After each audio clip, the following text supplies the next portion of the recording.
प्यारे सद्गुरु ओशो कहते हैं कि तुम जितने नियम बनाओगे उतने तुम नियम को तोड़ने का इंतजाम करवाते हो। फिर जब नियम टूटते हैं तो तोड़ने वाले पापी मालूम पड़ते हैं। सच्चाई बात कुछ और है। नियम के बनाने में ही पाप की शुरुआत है। नियम घटाओ और पाप घट जाते हैं। इतने न्यूनतम नियम होने चाहिए जो कि बिल्कुल मजबूरी में हो, वही नियम होने चाहिए दुनिया में, उतने ही पाप कम हो जाएंगे। अगर नियम न्यूनतम होंगे तो नियम का उल्लंघन न्यूनतम हो जाएगा। आदर्श जितने कम होंगे उतने पाखंड कम होंगे, और तुम्हारे आदर्श जितने ज्यादा होंगे उतने पाखंड बढ़ते जाएंगे। इसलिए जितना आदर्शवादी देश होता है उतना ही पाखंडी होता है। यह विरोधाभास घटता है। भारत जैसा पाखंडी देश दुनिया में खोजना मुश्किल है, क्योंकि इस जैसा आदर्शवादी देश खोजना मुश्किल है। लोग बहुत चौंकते हैं इस बात को देखकर कि ये दोनों बातें एक साथ क्यों घटती हैं। ये घटने ही वाली हैं। जब तुम अति आदर्श बना दोगे जो जीवन की सहजता को छिन भिन्न करने लगेंगे, जो जीवन पर तनाव बन जाएंगे, तो लोग पीछे के रास्ते निकाल लेते हैं। आखिर जिंदा भी तो रहना है ना, जीने भी तो दोगे किसी को कि नहीं जीने दोगे। अगर इतने तुमने नियम बना दिए हैं टैक्स भरने के कि आदमी का जीना मुश्किल हो जाए, तो वह स्वभावत दो तरह के खाते बही रखेगा। जीना तो है ना, जीना तो पड़ेगा, तो नंबर 2 का खाता पैदा होता है। यहाँ जब पहली दफा पश्चिम से लोग आते हैं जिनके देश में नंबर 2 का खाता नहीं होता, उनको समझाना ही मुश्किल होता है कि नंबर 2 का खाता क्या है। वे कहते हैं नंबर 2 का क्यों, नंबर 2 से मतलब क्या।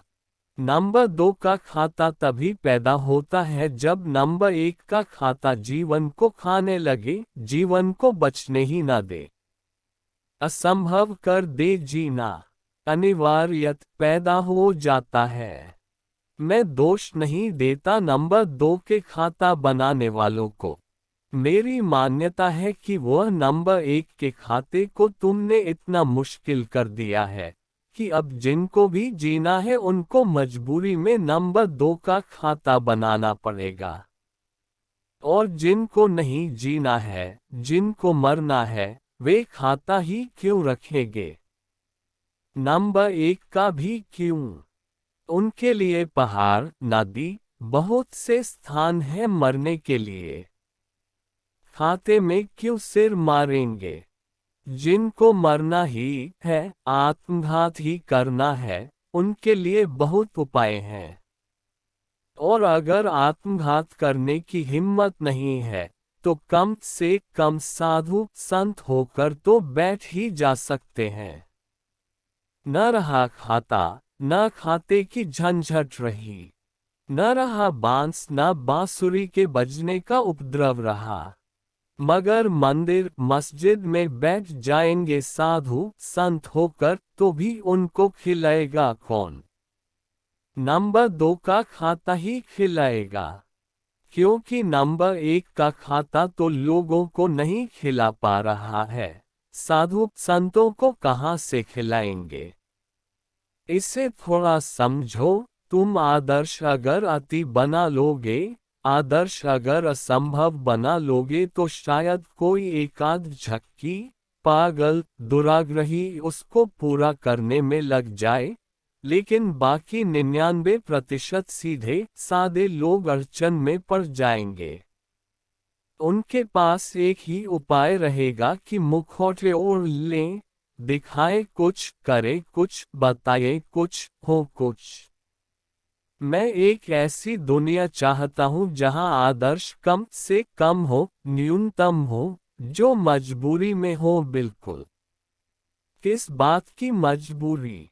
उतने ही आदर्श होने चाहिए, उतने ही नियम होने चाहिए जिनके आधार से दूसरे को हम नुकसान न पहुंचा सकें, बस। दूसरे के जीवन में बाधा हम न डाल सकें, इतने नियम काफी हैं। इससे ज्यादा नियम की कोई आवश्यकता नहीं है। और उतने नियम आदमी बराबर पूरे कर सकता है। कोई अड़चन नहीं है। कौन किसी की जिंदगी में बाधा डालना चाहता है? किस लिए? अगर प्रत्येक व्यक्ति को अपना जीवन जीने की सुविधा मिले, सुख मिले, शांति मिले, कौन किसके जीवन में बाधा डालना चाहता है? बाधा दूसरे के जीवन में डालो तो खुद के जीवन में भी बाधा पड़ती है। यह कोई सस्ता सौदा नहीं है।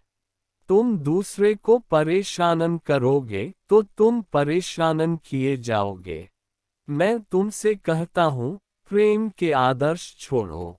घृणा यथार्थ है, तो इसी घृणा पर आंखें गाओ। इसके साक्षी बनो। इसको पहचानो। इसकी परत दर परत गहराई में उतरो। इसकी सीढ़ियों को पार करो। इस घृणा से परिचित होना ही होगा कि यह घृणा क्यों है, क्या है, कहाँ से आती है, क्यों आती है, इसका राज क्या है, इसका बल कहाँ छिपा है। इसी खोज से तुम चकित हो जाओगे। जिस दिन तुम घृणा के सारे मार्ग जान लोगे, उसके उठने के जगने के सारे उपाय पहचान लोगे, जिस दिन तुम घृणा का सारा शिकंजा समझ लोगे, उसी दिन तुम उसके बाहर हो जाओगे।